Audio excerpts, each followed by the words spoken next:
日比谷にある南禅寺氷亭日比谷店15代当主高橋義弘です。鮎を使用した鮎ご飯を作っていきたいと思います。こちら鮎ですね。最初ちょっとぬめりがあるので、このぬめりを軽く落とす程度に洗います。もし鮎のぬめりが強かったら少し塩をまぶして洗ってもらうといいですね。で、少し水分を取っていただいて、これを焼いていきます。で、焼く時に少し塩を振った方がきれいに焼けます。あんまりたくさん振ると辛くなってしまうので、軽くで大丈夫です。で、これをフライパンに並べて焼いていきます。もちろんグリルでもいいんですけれども、焦げすぎてもいけないので、火の調節が難しい場合はこうしてフライパンで焼いてもらうといいかなと思います。中火ぐらい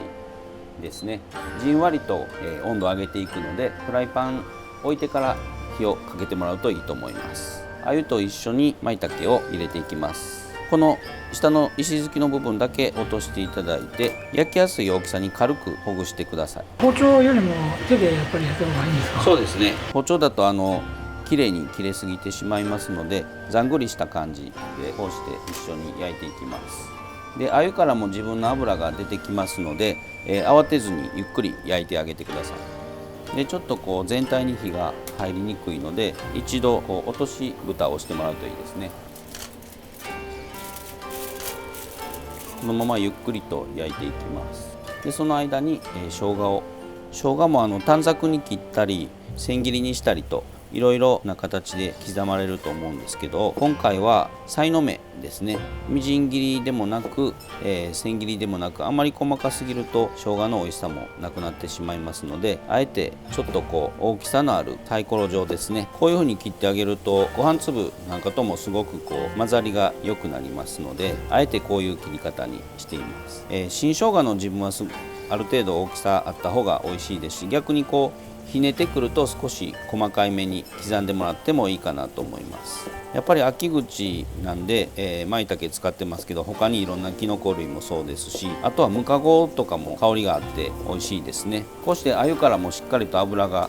出てきますので、これで一度ひっくり返します。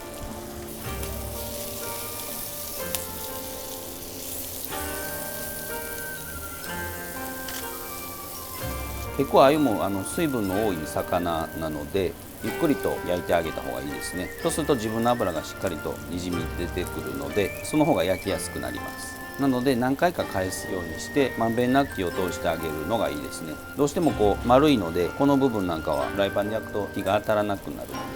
今回はこの鉄釜を使ってご飯を炊きます。で、いろんなご飯の釜があると思うんですけども、土鍋なんかもそうですし、この鉄釜もそうなんですが、割と火がしっかりと入るのでご飯がすごく美味しいですね。鉄釜の場合は沸騰して10分ぐらいでも炊き上がりますし、土鍋の場合は温まるのに少し時間がかかるので、火にかけて沸騰してきて10分で、さらに蒸らし10分みたいな感じですね。この釜で炊くとほんと15分ぐらいしっかり炊き上がりますし、火を止めたなりでも美味しいご飯なんですけど、しっかり蒸らしてあげても美味しいですね。で、お米は、だいたい割合としては洗い米、米を洗って、ざるでこしたもの、だいたいこしてから15分ぐらい置いといてもらうと、水切りができるので、それから計量して、お米2合に対してお出汁が1割増し目安にしてもらうといいかなと思います。で、今これすでに浸水してる状態なんですけども、薄口醤油だと辛みばっかりなので、少し濃い口を入れて、あとはお塩で加減するっていう風な感じですね。で、一番だしだと味が強すぎるので、今回は2番だしを使ってます。で、これを釜にセットしていきます。先にきのこが焼けてるので取り出します。もうちょっと焼けますね。だいたいこれである程度鮎の水分が飛んで香ばしい色がついてきたら、これで上がりです。で、これの頭と骨とヒレを外していきます。この背びれ、腹びれ、ヒレが結構口にどうしても残ってしまいますので、まずこのヒレを全部外していきます。で、今度は間の骨ですね。どうしてもここの中骨の部分残ってしまいますので、これをゆっくりと抜いてあげます。でどうしても少し身がひっついてきたりするので、ひっついてきたら身を外してあげてください。出し殻といいますか、頭と尻尾、こういった骨っていうのはお出汁が出るので、これを一緒に炊いていきます。鮎のこの内臓が一緒に抜けてしまった場合は、必ず鮎の内臓は戻してあげてください。非常にご飯が美味しくなりますので、この苦みがごちそうですね、鮎は。でこの状態で、この先ほどの頭とヒレと骨ですね、これをこうして包んであげます。これをこうだし代わりにでこうして、一緒に炊いていくんですけれども、これをまずこうして浮かべます。そこに一緒にこの鮎を並べて炊いていきます。で先ほどの生姜ですね、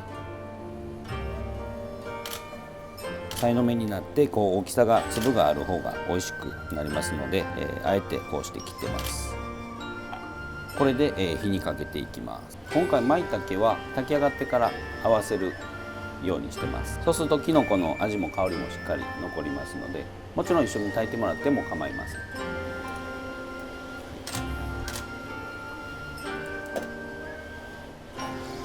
舞茸を粗ほぐし、混ぜやすいようにこうちょっとこう手でほぐしてもらって、でこのだし殻を取り出してもらって、代わりにこの舞茸を入れてあげます。そして蒸らします。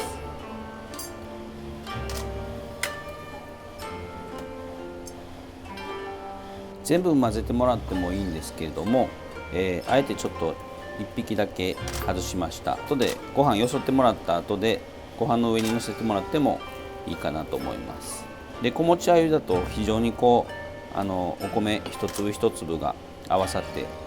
まばらになって美味しいので、子持ち鮎の時はすごくごちそうですね。でこうしてまんべんなく鮎を潰しながら混ぜてもらうと、ちょうど全体に生姜も一緒に混ざりますので、ご飯によそっていただいて、で舞茸なんかもちょっとあしらって鮎も一緒にのせてもらうといいかなと思います。これで完成です。